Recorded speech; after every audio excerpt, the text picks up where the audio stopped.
ಎಲ್ರಿಗೂ ನಮಸ್ಕಾರ. ನಮ್ಮ ಚಾನಲ್ ಎಂ ಜಿ ಲರ್ನಿಂಗ್ ಹಬ್ಗೆ ಎಲ್ರಿಗೂ ಮತ್ತೊಮ್ಮೆ ಸ್ವಾಗತ. ಸೊ PU ಬೋರ್ಡ್ ಅವರು ಸೆಕೆಂಡ್ PUC ಟೈಮ್ ಟೇಬಲ್ನ ರಿಲೀಸ್ ಮಾಡಿದ್ದಾರೆ. ಅದು 2026.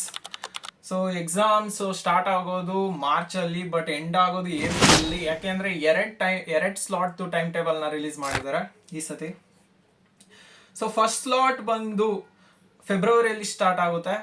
ನಿಮ್ಗೇನಾದರೂ ಈ ಸ್ಲಾಟಲ್ಲಿ ಸ್ಯಾಟಿಸ್ಫೈ ಆಗಿಲ್ಲ ಅಂದರೆ ಬರ್ದಿರೋದು, you can attend the second slot also. So first ಸ್ಲಾಟ್ದು ಟೈಮ್ ಟೇಬಲ್ನ ಅಬ್ಸರ್ವ್ ಮಾಡೋಣ. ಸೊ ರಿಲೀಸ್ ಮಾಡಿರೋದು ಈ ಮಂತ್ 4th. ಸೊ ಫಸ್ಟ್ ಸಬ್ಜೆಕ್ಟ್ನ ಅಬ್ಸರ್ವ್ ಮಾಡಿದ್ರೆ Kannada is on 28th February 2026. ಇದಾದಮೇಲೆ ನೆಕ್ಸ್ಟ್ ಬರೋದು English. So English is on 3rd March. So ನಿಮಗೆ ಫೆಬ್ರವರಿಲಿರೋದು 28th ಅಷ್ಟೇ. ಈ 2026ಅಲ್ಲಿ 28th last. So 1 and 2. So you will get 2 days between. Kannada ಆದಮೇಲೆ ಇಂಗ್ಲೀಷಿಗೆ 2 days ಸಿಗುತ್ತೆ ಓದ್ಕೊಳ್ಳೋಕ್ಕೆ. ಐ ಥಿಂಕ್ ಇಂಗ್ಲೀಷ್ಗೆ ಏನು ಅವಶ್ಯಕತೆ ಇಲ್ಲ ಅನಿಸುತ್ತೆ. 2 days ನಿಮಗೆ. ಇಲ್ಲಿ ಏನಾದರೂ ಒಂದೇ ಡೇಲಿ ನಾನು ಇಂಗ್ಲೀಷ್ ಓದ್ಕೋತೀನಿ ಅಂತ ಇದ್ದರೆ ಇನ್ನೊಂದು ದಿನಾನ ಬೇರೆ ಸಬ್ಜೆಕ್ಟ್ಗೆ, ಟಫ್ ಇರೋ ಸಬ್ಜೆಕ್ಟ್ಗೆ ಬಿಟ್ಕೊಳ್ಳಿ. ಸೊ ಇಂಗ್ಲೀಷ್ ಆದಮೇಲೆ ಯಾರ್ಯಾರು ಕನ್ನಡ ತೊಗೊಂಡಿಲ್ಲ, ಫಾರ್ ಎಕ್ಸಾಂಪಲ್ ಕೆಲವರು ಸ್ಯಾನ್ಸ್ಕ್ರಿಟ್ ತೊಗೊಂಡಿರ್ತೀರ, ಇನ್ನು ಕೆಲವರು ಫ್ರೆಂಚ್ ತೊಗೊಂಡಿರ್ತೀರ. ಸೊ ಇಂಗ್ಲೀಷ್ ಆದಮೇಲೆ ಅವರಿಗೆ ನೆಕ್ಸ್ಟ್ ಡೇನೇ ಎಕ್ಸಾಮ್ ಇರುತ್ತೆ. So English is compulsory, I guess English compulsory ಇರುತ್ತೆ ಅನ್ಕೋತೀನಿ. ಸೊ ನಿಮಗೆ ಸ್ಯಾನ್ಸ್ಕ್ರಿತು ಮತ್ತು ಫ್ರೆಂಚ್ ತೊಗೊಂಡಿರೋರ್ಗಂತೂ ನೆಕ್ಸ್ಟ್ ಡೇನೇ ಎಕ್ಸಾಮ್. ಸೊ ಇದಾದಮೇಲೆ ಫಿಸಿಕ್ಸ್ ಬಂದು 6ನೇ ತಾರೀಕು ಮಾರ್ಚ್. ನೀವೇನಾದ್ರು ಇಂಗ್ಲೀಷು ಕನ್ನಡ ತೊಗೊಂಡಿದ್ರೆ ನಿಮಗೆ 2 ದಿನ ಟೈಮ್ ಸಿಗುತ್ತಪ್ಪ. 2 days ಟೈಮ್ ಸಿಗುತ್ತೆ ಓದ್ಕೊಳ್ಳೋಕ್ಕೆ ಫಿಸಿಕ್ಸಿಗೆ. ಆ್ಯಂಡ್ ಅಗೈನ್ ಫಿಸಿಕ್ಸ್ ಟಫ್ ಇದೆ ಅಂತ ಮತ್ತೆ ಥಿಂಕ್ ಮಾಡ್ಕೊಂಡು ಎಕ್ಸಾಮ್ಗೆ ಹೋಗ್ಬಿಡಿ. ಫಿಸಿಕ್ಸ್ ಈಸಿ ಇದೆ ಅಂತಲೇ ಓದಿದ್ರೆ ಈಸಿ ಇರುತ್ತೆ. ಟಫ್ ಇದೆ ಅಂತ ಹೋದ್ರೆ ಅಫ್ಕೋರ್ಸ್ ಟಫ್ ಆಗೇ ಆಗುತ್ತೆ. ನಾನು ಇದನ್ನು ಮತ್ತೆ ಹೇಳ್ತಾ ಇದ್ದೀನಿ. ಸೊ 2 ದಿನ ಟೈಮ್ ಸಿಕ್ತು.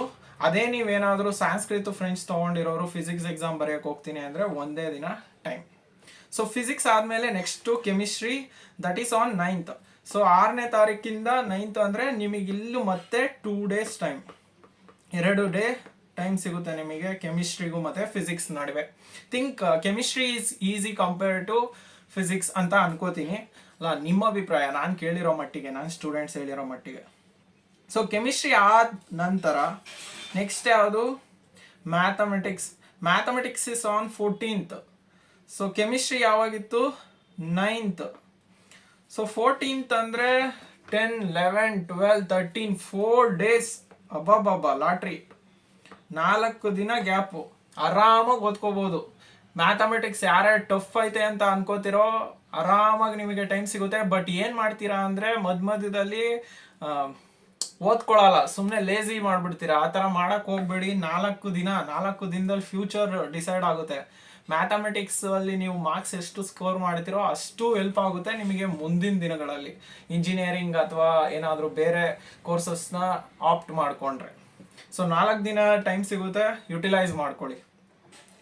ಸೊ ಮ್ಯಾಥಮೆಟಿಕ್ಸ್ ಆದಮೇಲೆ ನೆಕ್ಸ್ಟು ಬಯೋ ತೊಗೊಂಡಿರೋರು ಬಯೋಗೆ, ಕಂಪ್ಯೂಟರ್ ಸೈನ್ಸ್ ತೊಗೊಂಡಿರೋರು ಕಂಪ್ಯೂಟರ್ ಸೈನ್ಸ್ಗೆ. ಯಾಕೆಂದರೆ 2 ಒಂದೇ ದಿನ ಇರುತ್ತಪ್ಪ, 2 ಒಂದೇ ದಿನ ಇರುತ್ತೆ. And that is on 16th Monday. So ನಿಮಗೆ ಒಂದೇ ದಿನ ಗ್ಯಾಪ್ ಸಿಗೋದು. ಮ್ಯಾಥಮೆಟಿಕ್ಸ್ ಆದಮೇಲೆ ಒಂದೇ ದಿನ ಗ್ಯಾಪು ಬಯಾಲಜಿ ಮತ್ತು ಕಂಪ್ಯೂಟರ್ ಸೈನ್ಸ್ಗೆ. ಅದಕ್ಕೆ ಏನು ಮಾಡ್ತೀರಾ ಅಂದರೆ ಇದನ್ನು ಕಾಂಪನ್ಸೇಟ್ ಮಾಡ್ಕೊಳ್ಳೋಕ್ಕೆ ಇದು ಮ್ಯಾಥಮೆಟಿಕ್ಸ್ಗೆ 3 day ಕೊಡಿಬೇಕಾದ್ರೆ, ಆ್ಯಂಡ್ ಕಂಪ್ಯೂಟರ್ ಸೈನ್ಸ್ ಮತ್ತು ಬಯೋಗೆ 1 day ಡೆಡಿಕೇಟ್ ಮಾಡಿ. ಅಫ್ಕೋರ್ಸ್ ಕಂಪ್ಯೂಟರ್ ಸೈನ್ಸ್ ಸ್ಟೂಡೆಂಟ್ಸಿಗೆ ಈಸಿ ಅನಿಸುತ್ತೆ, ನೀವು ಕೊಡೋವಾಗಿದ್ರೆ ಕೊಡಿ. ಇಲ್ಲ ಬಯೋ ಸ್ಟೂಡೆಂಟ್ಸು 1 day ಕೊಡೋಂಗಿದ್ರೆ ಕೊಟ್ಕೊಳ್ಳಿ. ಇಲ್ಲ ನಿಮಗೆ ಬಿಟ್ಟಿದ್ದು, ನೀವು ಕಾನ್ಫಿಡೆಂಟ್ ಇದ್ದರೆ ಒಂದೇ ಡೇಯಲ್ಲಿ ಓದ್ತೀನಿ ಅಂದರೆ 1 day ಓಕೆ. ಇಷ್ಟೇ ಅಲ್ವಾ? ಇದು ಸ್ಲಾಟ್ 1. ಸೊ ಟೈಮಿಂಗ್ಸ್ ಅಬ್ಸರ್ವ್ ಮಾಡಿದ್ರೆ ಕನ್ನಡ ಬಂದು 10 AM ಇಂದ 1 PM ವರೆಗೂ ಇದೆ ಟೈಮು. ಬೆಳಗ್ಗೆ 10 ಗಂಟೆಯಿಂದ 1 ಗಂಟೆ. ಸೊ ನೀವು 8:30 ಒಳಗಡೆ ಎಲ್ಲ ಎಕ್ಸಾಮ್ ಇದ್ರ ಹತ್ರ ಇದ್ದರೆ ನಿಮಗೇನೆ ಒಳ್ಳೆಯದು. ಯಾಕೆಂದರೆ ಏನು ನರ್ವಸ್ನೆಸ್ಸಿಂದ ಎಕ್ಸಾಮ್ ಹತ್ತತ್ರ ಲೇಟ್ ಆಗಿ ಹೋದರೆ ಅಲ್ಲಿ ಎಕ್ಸಾಮ್ ಒಳಗಡೆ ಕುಣಿಸಲ್ಲ, ಅದು ನಿಮಗೆ ಎಫೆಕ್ಟ್ ಆಗುತ್ತೆ. ಅದಕ್ಕೋಸ್ಕರ ಹೇಳ್ತಾ ಇದ್ದೀನಿ ಅಷ್ಟೇ. ಸೊ ಎಕ್ಸಾಮ್ ಟೈಮ್ ಬಂದು 3 hours. ಅಫ್ಕೋರ್ಸ್ ಟೋಟಲ್ ಮಾರ್ಕ್ಸ್ ಬಂದು 80 marks. I think 20 marks will be given by ಎಕ್ಸ್ಟರ್ನಲ್ಲಿ ಕೊಡ್ತಾರೆ ಅಂತ ಅನ್ಕೋತೀನಿ ಕನ್ನಡ. ಸೊ ಇನ್ನು ನೀವು ಸ್ಯಾನ್ಸ್ಕ್ರಿಟ್ ಮತ್ತು ಫ್ರೆಂಚ್ ಬಂದರೆ ಸೇಮ್ ಟೈಮಿಂಗ್ಸ್ ಅಲ್ಲಿ ಏನು ಚೇಂಜ್ ಇಲ್ಲ. Total hours for examination 3 hours. I think ಈ 3 ಅವರ್ಸಲ್ಲಿ 15 ಮಿನಿಟ್ಸ್ ನಿಮಗೆ ರೀಡಿಂಗ್ ಟೈಮ್ ಕೊಡ್ತಾನೆ. ಇನ್ನು 2 ಅವರ್ 45 ಮಿನಿಟ್ಸ್ ರೈಟಿಂಗ್ ಅವರ್ ಇರುತ್ತೆ. So be careful year.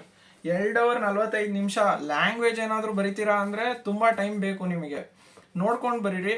So ಫಿಸಿಕ್ಸ್ಗೂ ಅಷ್ಟೇ 10 to 1 3 ಅವರ್ಸ್, ಏನು ಚೇಂಜ್ ಇಲ್ಲ. ಮ್ಯಾಕ್ಸಿಮಮ್ ಮಾರ್ಕ್ಸ್ ಬಂದು 70, ಇದೆಲ್ಲರಿಗೂ ಗೊತ್ತಿದೆ ಅನ್ಕೋತೀನಿ. Chemistry also same. Mathematics 10 AM to 1 PM same timings. Biology computer science ಕೂಡ ಸೇಮ್ ಟೈಮಿಂಗ್ಸ್. ಇವಾಗ ಸ್ಲಾಟ್ 2ಗೆ ಬಂದರೆ ಸೊ ಎಕ್ಸಾಮ್ ಡೇಟ್ ಬಂದು ಏಪ್ರಿಲ್ 25. ಸೊ ಅಪ್ರಾಕ್ಸಿಮೇಟ್ಲಿ ನಿಮಗೆ 2 ಮಂತ್ಸ್ ಸಿಗುತ್ತಪ್ಪ. 2 ಮಂತ್ಸ್ ಸಿಗುತ್ತೆ. 25 ಫಸ್ಟ್ ಡೇ ಕನ್ನಡ ಇದೆ ಬರೆಯೋರಿಗೆ. ಆಮೇಲೆ timings same 10 AM to 1 PM. Total hours ಏನೂ changes ಇಲ್ಲ, ಏನು ಚೇಂಜ್ ಮಾಡಿಲ್ಲ ಅವನು. ಸೊ ಕನ್ನಡ ತಗೋತೀನಿ ಅಂದರೆ ಕನ್ನಡ ತಗೊಳ್ಳಿ. ನೆಕ್ಸ್ಟ್ ಯಾವುದಿದೆ, ಮ್ಯಾಥಮೆಟಿಕ್ಸು 29th ಇದೆ. ಬಯಾಲಜಿ 27th ಇದೆ ಇಲ್ಲಿ. ಬಯಾಲಜಿ 27th ಇದೆ, 27th April. And mathematics 29th. Chemistry May 2. English 4th May. ಆಮೇಲೆ ಫಿಸಿಕ್ಸ್ ಬಂದು 6th May. ಇನ್ಯಾವುದಿಲ್ಲ. ಸ್ಯಾನ್ಸ್ಕ್ರಿಟ್ ಫ್ರೆಂಚ್ ಬಂದು 9th May. ಅದರಲ್ಲಿ ಯಾರು ಫೇಲ್ ಆಗಲ್ಲ ಅನ್ಕೋತೀನಿ. ಫಿಸಿಕ್ಸ್ನ ಲಾಸ್ಟಲ್ಲಿ ಇಟ್ಟವನೆ, ಮೇ ತಿಂಗಳಲ್ಲಿ ಇಟ್ಟಿದ್ದಾನೆ. ಮ್ಯಾಥಮೆಟಿಕ್ಸ್ನ ಎಂಡ್ ಆಫ್ ದಿ ಏಪ್ರಿಲ್ ತಿಂಗಳಲ್ಲಿ ಇಟ್ಟಿದ್ದಾನೆ. ಸೊ ನೋಡಿ, ಇದು ಬಂದು ಟೈಮ್ ಟೇಬಲ್. ಅಫ್ಕೋರ್ಸ್ ನಿಮಗೆ ಆಲೇ ಕಾಲೇಜಲ್ಲಿ ಇದನ್ನು ಟೈಮ್ ಟೇಬಲ್ನ ಇಶ್ಯೂ ಮಾಡಿರ್ತಾರೆ.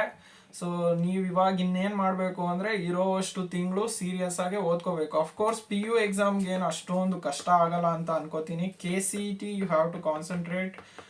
KCET ಬರೀತಿಲ್ಲ ಅಂದರೆ ನೀಟ್ ಆ್ಯಂಡ್ JEE ಬರೀತಿರೋರಿಗೆ JEE ಮೇಲೆ ಕಾನ್ಸಂಟ್ರೇಟ್ ಮಾಡಬೇಕು ಜಾಸ್ತಿ. PU I think it's easy. So ನೀವು PU ಎಕ್ಸಾಮ್ ಕೂಡ ಕಷ್ಟ ಅನ್ನಿಸ್ತಿದೆ ಅಂದರೆ ನನ್ನ ಸಜೆಷನ್ನು, ನಾನು PU ಎಕ್ಸಾಮ್ ರಿಲೇಟೆಡ್ ಎಲ್ಲ ಚಾಪ್ಟರ್ದು ಇಂಪಾರ್ಟೆಂಟ್ ಕ್ವಶನ್ಸ್ನ ಚಾನಲಲ್ಲಿ ಅಪ್ಲೋಡ್ ಮಾಡ್ತಿದ್ದೀನಿ. ಸೊ ಈ ಚಾಪ್ಟರು ಸಪ್ರೇಟಾಗಿ 2 marks 3 marks 5 marks and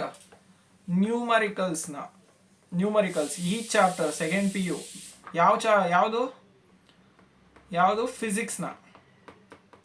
ಫಿಸಿಕ್ಸ್ನ upload ಮಾಡ್ತಿದ್ದೀನಿ. ಆಲ್ರೆಡಿ 4 ಚಾಪ್ಟರ್ ಅಪ್ಲೋಡ್ ಆಗಿದೆ. ಸೊ ಈಚ್ ಚಾಪ್ಟರ್ನು ಅಪ್ಲೋಡ್ ಮಾಡ್ತಿದ್ದೀನಿ. ನಿಮಗೇನಾದರೂ ಬೇಕು ಅಂದರೆ ಅಫ್ಕೋರ್ಸ್ ನನ್ನ ಚಾನಲಲ್ಲಿ ಅಪ್ಲೋಡ್ ಆಗಿದೆ, ನೋಡ್ಕೊಳ್ಳಿ. ಏನಾದರೂ ಡೌಟ್ ಇದ್ದರೆ ಕ್ಲಾರಿಫೈ ಮಾಡೋಣ. ಇಷ್ಟು ಹೇಳ್ತಾ ಈ ಸೆಷನ್ನ ಮುಗಿಸ್ತಾ ಇದ್ದೀನಿ. All the best for your examination. Okay, thank you.